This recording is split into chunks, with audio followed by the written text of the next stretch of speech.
ചിത്രാമ്പലത്തിന് ഞാൻ ഈ വേദിയിലേക്ക് ക്ഷണിക്കുന്നു. Mister Sumesh come on.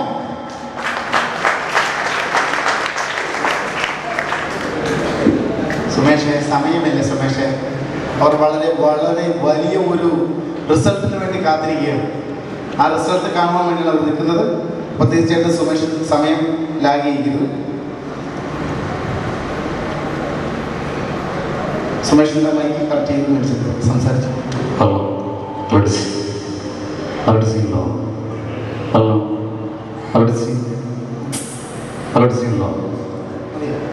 ഹലോ.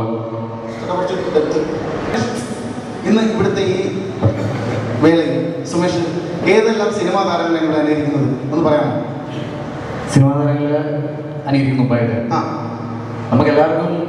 നമ്മളെല്ലാവരും ടി വി കാണുന്ന ആൾക്കാരാണല്ലോ. അപ്പൊ അതിനകത്ത് ഏഷ്യാനെറ്റിൽ അനന്തമജ്ഞാതം പ്രോഗ്രാം അവതരിപ്പിക്കുന്ന ആറ്റുകൽ ആദർശൻ ഞങ്ങളോട് ആദ്യം അവതരിപ്പിക്കും.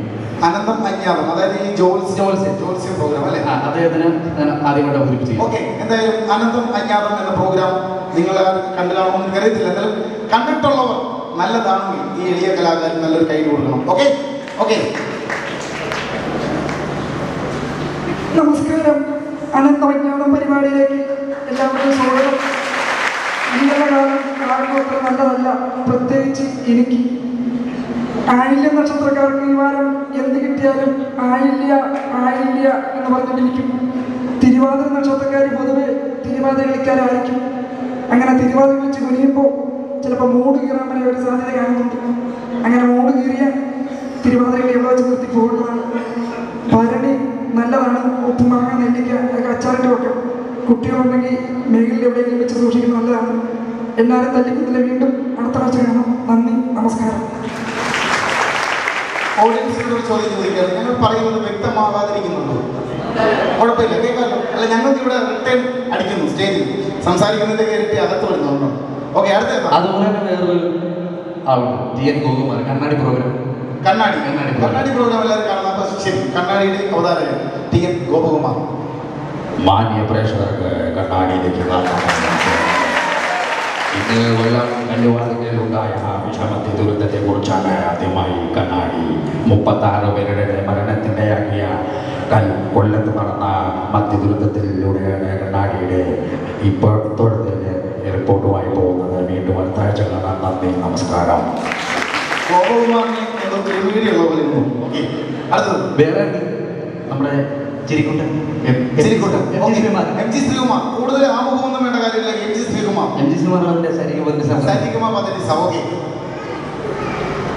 വെൽക്കം ബാക്ക്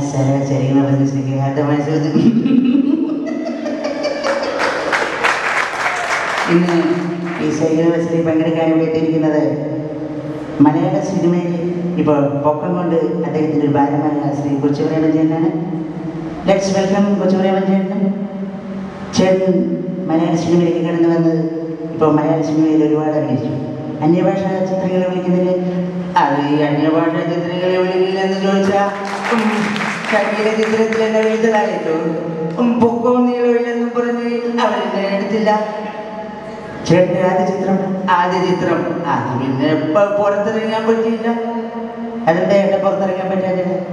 ശരിയായിരിക്കും, മോഹൻലാലിൻ്റെ ആദ്യ ചിത്രം പുറത്തിറങ്ങിയിട്ടായിരുന്നു. അപ്പം അതിൻ്റെതായ കാര്യങ്ങളുണ്ടായിരുന്നു. ചേട്ടൻ ഓർക്കുന്നുണ്ടോ? നമ്മൾ ഒരുമിച്ച് അമേരിക്കയിലേക്ക് ഫ്ലൈറ്റിൽ യാത്ര ചെയ്തപ്പോൾ പ്രോഗ്രാമായിട്ട് ചേട്ടൻ്റെ കാര്യം എന്തോ ഒന്ന് കഴിച്ചു. അപ്പം ഫ്ലൈറ്റിലുള്ള എല്ലാവരും പറഞ്ഞൊരു കൊതുകാണെന്ന്. അപ്പം ഞാൻ മാത്രം പറഞ്ഞൊരു കൊതുകിൻ്റെ ഒരു ഉറുമ്പാണെന്നും. എന്നിരുന്നാലും ശരി, അടുത്ത ചോദ്യം 10,000 രൂപയുടെ ചോദ്യമാണ്. തത്തകളെത്തി തത്തും കല്യാണം. ചോദ്യം ശ്രദ്ധിക്കാം. ഈ ഗാനത്തിൽ എത്ര തത്തകളുണ്ട്? ചേട്ടൻ പറയൂ. വീണ്ടും ആരും എന്നെ തല്ലിക്കൊന്നില്ല. വീണ്ടും അടുത്ത ആഴ്ച കാണാൻ. നന്ദി, നമസ്കാരം. അടുത്തത് നമുക്കെല്ലാം പറയും ഷാജി കൈലാസ് സംവിധാനം ചെയ്ത ചിത്രമാണല്ലോ നരസിംഹം. ആ നരസിംഹം ചിത്രത്തിൽ മോഹൻലാൽ നല്ല കരുത്തിട്ടൊരു കഥാപാത്രം ചെയ്തതാണ് ഇന്ദുചൂടൻ. അതിന്റെ ചെറിയ ക്ലിപ്പിംഗ്സ് ഞാൻ ഇവിടെ പറയാം. അതിനുശേഷം സസ്പെൻസ് ആണ്. ഓക്കെ. പവിത്ര അതിമോഹം എന്റെ അപ്പന്റെ ചിത കത്തുന്ന കാലം വരെ നിനക്ക് ആയുസ്സുണ്ടാകുന്ന വ്യാമോഹം. ആ മോഹം തെറ്റാണെന്ന് തോന്നുമ്പോൾ നീ വാ. എന്റെ അപ്പന്റെ കാലിലെ 1 or 2 നഖം നിനക്ക് ഞാൻ വെട്ടിത്തരാം. നീ കൊണ്ട് ചന്ദനമുട്ടി വെച്ച് കത്തിച്ചേ നിന്റെ ആശ തീർക്കാം. 6 വർഷത്തെ ഇടവേള കഴിഞ്ഞ് ഇന്ദുചൂടൻ വന്നു. ചില കളികൾ കാണാനും ചില കളികൾ കാണിച്ചു പഠിപ്പിക്കാനും. അതുകൊണ്ട് നീ ഇടഞ്ഞു നിൽക്കുന്ന കൊമ്പന്റെ കൃഷ്ണമണിക്ക് നീ തോട്ടി കയറ്റി കളിക്കല്ലേ, ചവിട്ടി താത്തുന്നതിനെ ഞാൻ പാടാത്തി. നീ പോരാ മോനെ ദിനേശ. ഇത് മോഹൻലാലിനെ തകർത്തഭിനയിച്ചതാണ്. മോഹൻലാലിന്റെ ശബ്ദമായോ? അല്ല, ആയില്ല. അത് സസ്പെൻസ് ആയിരുന്നു. സസ്പെൻസ് ആണ്. ഓക്കെ, ഇത് മോഹൻലാൽ പറഞ്ഞ ഡയലോഗാണ്. ഓക്കെ. എന്നാൽ ഈ ചിത്രം 30 വർഷത്തിന് മുൻപ് സംവിധാനം ചെയ്തിരുന്നത് മോഹൻലാൽ പേരോട് അഭിനയിക്കുന്നത് സത്യമാഷാണ്. സത്യമാഷോ? അപ്പൊ അതെങ്ങനെയാണെന്ന് ഞാനിവിടെ കാണിക്കാം. ഒരു സെക്കൻഡ്.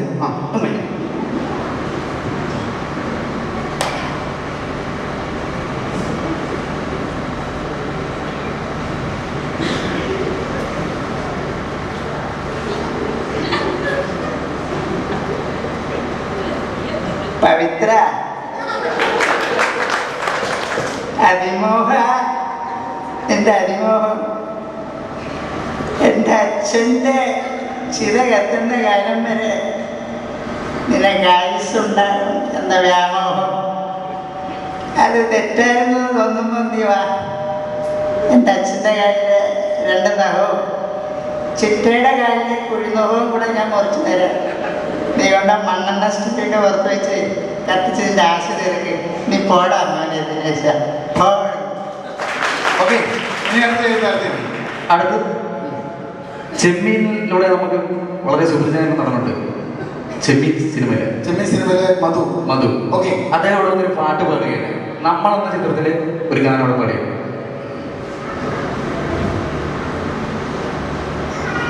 പ്രിയമുള്ള എന്റെ നാട്ടുകാരെ, നിങ്ങളെല്ലാവരെയും കാണാൻ സാധിച്ചതിൽ എനിക്ക് വളരെയധികം സന്തോഷമുണ്ട്.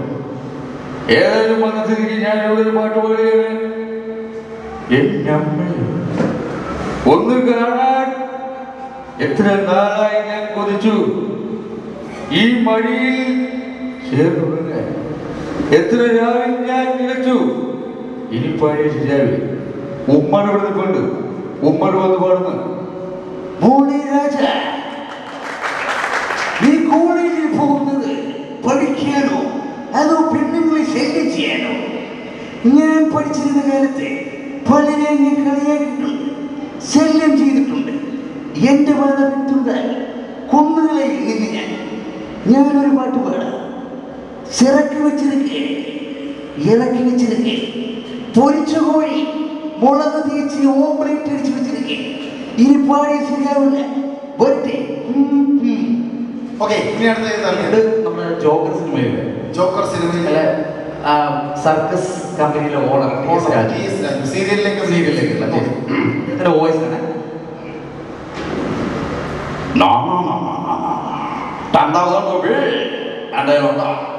ഞാൻ എവിടെ നിർത്തി കൊടുക്കാത്ത ഒരുപാട് കഷ്ടപ്പെട്ട് ബുദ്ധിമുട്ടില്ല. ഞാൻ ഈ സർക്കസ് നടത്തില്ല. കണ്ട ചേട്ടനായിട്ടുണ്ടെന്നും നമ്മുടെ സർക്കസ് വേണ്ട. എന്റെ മോള ബാബു ഇല്ലി വേണം നമ്മുടെ സർക്കസ് നടത്തുന്നത് എന്നാ അവരുടെ വിലാസുരി കഞ്ഞി വിളമ്പി പോയി. ഒരാളിനെ മേടിക്കാമെങ്കിൽ ഒരാളെ തോറ്റുകൂടെ മേടിച്ചുകൂടെ? ഞാനും ഒരു പാട്ട് പാടാം. നിന്റെ മിഴിമോനെ കൊണ്ട് എൻ്റെ നെഞ്ചിലൊരു എടുക്കാം. അടിമുടി നനഞ്ഞപ്പോ പിന്നെയും പല്ലിൽ പല്ല്, കേൾക്കാത്ത ദൂരത്തും കേൾക്കാൻ കുതിച്ചത്, കൊഞ്ചാതെ കൊഞ്ചതും മില്ലേ മില്ലേ. ഇനി പാട് ചെയ്യാൻ വരട്ടെ. ഓക്കെ, ഇനി ഏത് അർത്ഥം? ഇന്ദ്രജിത്ത് മീശമാധവനിലെ ഇന്ദ്രജിത്ത്. നമ്പൂരി ചെല്ലി നമുക്കിങ്ങനെ സ്റ്റേഷനിൽ വെച്ച് പരിചയപ്പെടാം. എന്താ നിന്റെ പേര്? മീശമാധവൻ അല്ലേ? കൊള്ളാം. പേരിനൊരു സ്റ്റൈലൊക്കെ ഉണ്ട്. നാളെ വരാൻ ഈ മീശ ഇവിടെ ഉണ്ടായിരുന്നു. വടിച്ചിട്ടുമല്ലോ, ക്ലീൻ ഷേവ്. പിളച്ച ഒരു പ്രതിയെ ചോദ്യം ചെയ്യാൻ എങ്ങനെയാണോ? ഇത് ഇങ്ങോട്ട് മാറി നിൽക്ക്. ഇത് ഇങ്ങനെ ചോദ്യം ചെയ്യും. ഓക്കെ, നമുക്ക് ഒരു താരത്തെ ചെയ്യാനായിട്ട് ഒരു സിനിമയിലുള്ള വളരെ പ്രശസ്തയായ ഒരു കോമഡി ആർട്ടിസ്റ്റ് വനിതയാണ്. ആരാണ് ചെയ്യുന്നത്? രാകേഷ് അല്ലേ? രാകേഷ് ഏത് തരത്തെ ചെയ്യുന്നത്? കൽപ്പന ചേച്ചിയുടെ ശബ്ദാനുകരിക്കണം. രാകേഷ് പ്ലീസ്.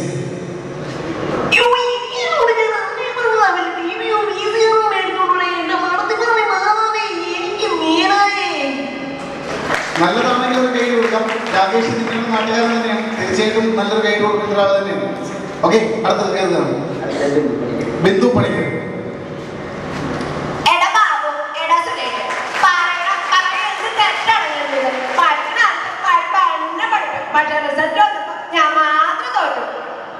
ഓക്കെ, നീ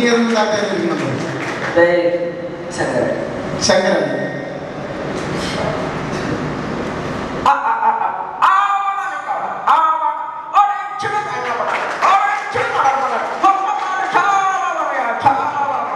ഓക്കെ, താങ്ക് യു രാകേഷ്.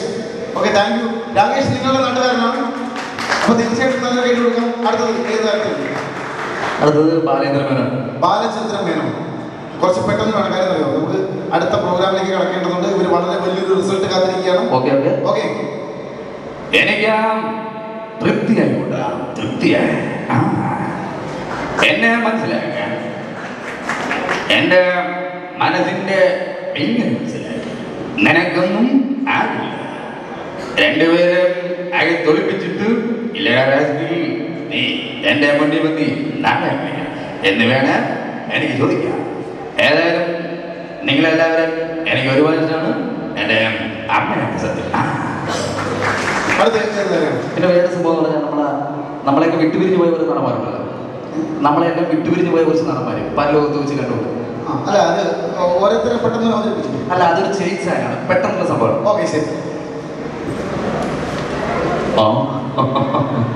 അടങ്ങി നിൽക്കൂതിരെ, അടങ്ങി നിൽക്കാൻ നിങ്ങളോടാ പറഞ്ഞത്. എന്തെന്നാണ് അറിയാൻ കുതിര നീതമായില്ലോ കുതിരയിട്ടിങ്ങനെ തടവാൻ തുടങ്ങിയിട്ട് ഇനിയെങ്കിലും അതിനെന്ത് വിട്ടുകൂടെ? ഇല്ല, ഇതിന് വിടുന്ന പ്രശ്നമില്ല. ഒരു ചീങ്കി കിട്ടിയിരുന്നെങ്കിൽ അതിന്റെ വായി പൊളിച്ചു നോക്കാമായിരുന്നു. അതിന്റെ ആവശ്യമുണ്ടെന്ന് തോന്നുന്നില്ല. ചീങ്ങൾ നിന്നെ കാണുമ്പോൾ തന്നെ വാ പിടിച്ചോളൂ. ഒരു പുലിക്കുട്ടിയെ കിട്ടിയിരുന്നെങ്കിൽ ഒരു ഷെയ്ക്ക് ഹാൻഡ് കൊടുക്കാമായിരുന്നു. എന്തൊക്കെയാ വിളിച്ചു പറയുന്നു? പുലിക്കുട്ടിക്ക് ഷെയ്ക്ക് ഹാൻഡ് കൊടുക്കാൻ ചെന്നാൽ ഒരു പക്ഷേ പുലിക്കുട്ടികൾ നിന്നെ കടിച്ചു കീറിയേക്കും. അതുമല്ലെങ്കിൽ അപ്പിച്ച് ചിന്തിയേക്കും. നസീർ സാർ, ഒരു മനുഷ്യനെ ഒരു പ്രാവശ്യമേ മരണമുള്ളൂ. പുലിക്കുട്ടികൾ എന്നെ പിച്ച് ചിന്തിക്കോട്ടെ, കടിച്ചു കീറിക്കോട്ടെ, എനിക്ക് പ്രശ്നമില്ല. ഇതായാലും ആരും കൂടല്ലോ. എന്തൊരു തണുപ്പാ, ഇന്നലെ വന്നതാ, പിന്നെ പോകാൻ പറ്റില്ല. ഞാൻ പോയില്ലെങ്കിൽ ആ സുകുമാരൻ ഇങ്ങോട്ട് വരും. അയ്യോ പാവം, ആ അമ്പടി കളി എല്ലാവരും കേൾക്കാൻ വേണ്ടി പറയും. പരലോക മാടിത്തോട്ടത്തിൽ ബി സാമ്പസുവിന്റെ കലാപുസ്തകം ഞാൻ വിശാലമായ ഹെലികോപ്റ്റർ കൊണ്ടുവന്നു. എല്ലാവരും കേറിയട്ടെ. Okay, thank you. Okay, Premala, അടുത്തത് ഒരു ചെറിയ ഗാനം കൂടി, അത് കഴിഞ്ഞാൽ അടുത്ത ഗെയിം ഷോ അവതരിപ്പിക്കുകയാണ്. ഗാനത്തിനായി നമ്മുടെ അനിൽ കടംകുടി വീണ്ടും ഈ വേദിയിലേക്ക് സ്വാഗതം ചെയ്യണം. Welcome mister Anil Kadamkudi, please.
അടുത്ത ചോദ്യം സ്ത്രീകളോടാണ്.